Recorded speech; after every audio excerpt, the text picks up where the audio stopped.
Real Madrid's title hopes are still alive after they stage a comeback and beat Atletico Madrid 3-2, and I have to admit, this has been one of the most entertaining Madrid derbies I've seen in quite a while.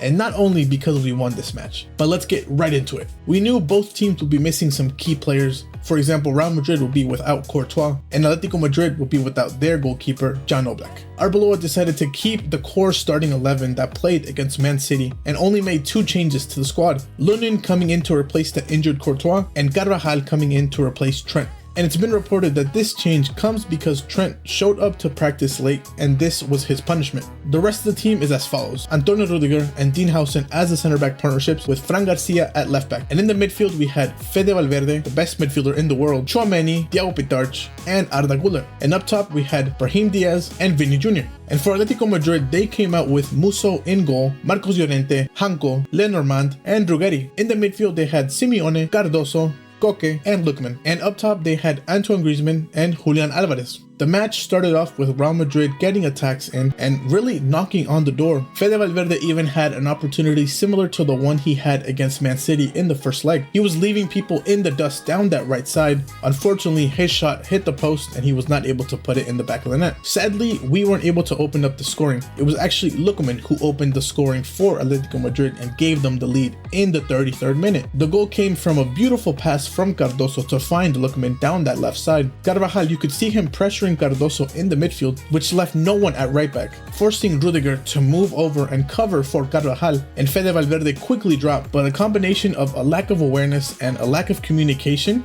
it literally left Lookman without any opposition and he put it in the bottom right corner. The remaining first half, we had a few attacks, but we were not able to tie up the game. That is until the second half. In the 52nd minute, we get a penalty thanks to Brahim Diaz, and might I say it was a clear foul, no arguments there. Vini steps up to take the penalty and he puts it past Musso, and we are level 1-1. 3 minutes later, we finished the comeback thanks to an absolute blunder by Jose Maria Jimenez. I have no idea what he was doing. It looked like he wanted to nutmeg Fede Valverde, but Valverde takes the ball and he just outside of the footset, bottom left corner. And we are 2-1 up within 10 minutes of the second half starting.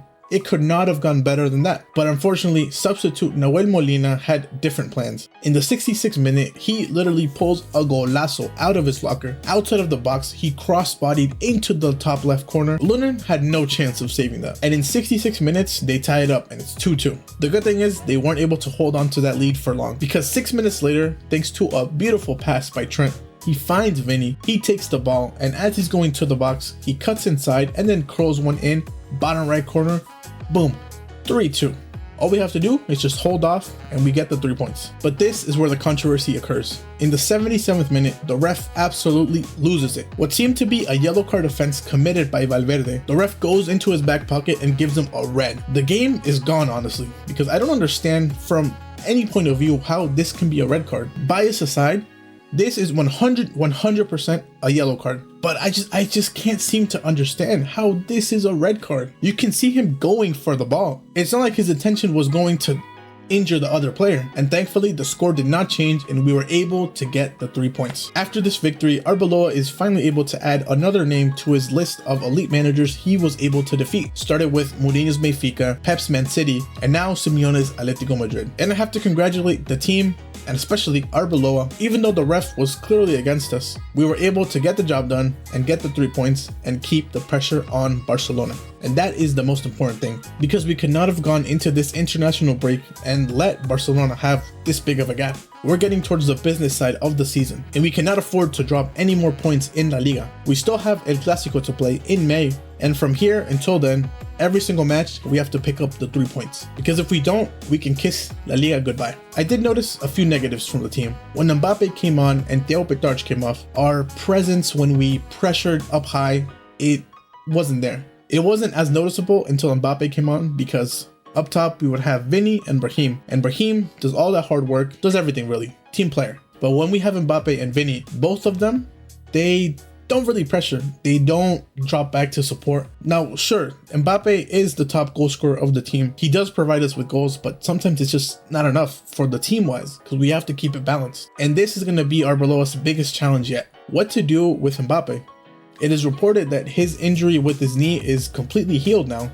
He's going to go off on international duty and most likely play for France. But when he comes back, Does he drop Brahim Diaz? I think we can all agree that Mbappe is the best player between the two. There's no argument there, but Arbeloa has to prioritize the team. And another thing I noticed that we lack is a number 9. Someone like Benzema, Joselu. The reason that they worked is because they were in the box.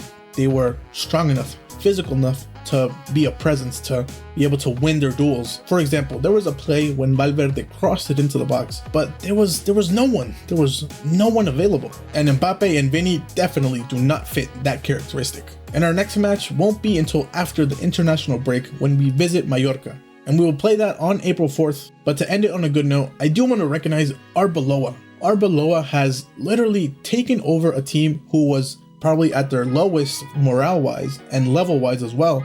He managed to get the best out of Valverde and turn him into the best midfielder in the world. He also managed to promote and actually turn Thiago Pitarch into a starter. He completely made that position his own. And we're also seeing better versions of Arda Güler. Vini is back to his best. The defense actually looks more competent. They look like they can actually defend. But let me know your thoughts down below. Was Valverde's red card justified? Go ahead and hit that like and subscribe for more Real Madrid content. Hala Madrid!